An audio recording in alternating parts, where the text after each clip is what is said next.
Home Remedies presents. If you need to know the celebrity secret of skin fairness, this video is for you. Fair and flawless skin complexion is a dream of many girls, but prolonged use of chemical-based cosmetic products can damage your skin. Today I will share with you a recipe that celebrities use to lighten their skin tone naturally and get that flawless look. You need to know that you cannot go from being dark-skinned to looking fair like it is portrayed in several ads selling fairness creams. You can definitely go back to your natural skin tone, which over time tends to darken due to factors like dust, pollution, etc. Let's see what you will need.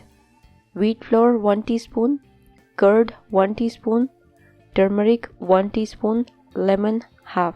Directions: take a small bowl and mix all the ingredients thoroughly to get a fine paste.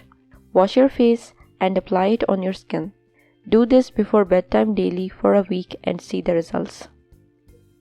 If you liked the video, hit that like button to give it more value and share it on your social networks to let others benefit from it too. Thanks for watching. Goodbye.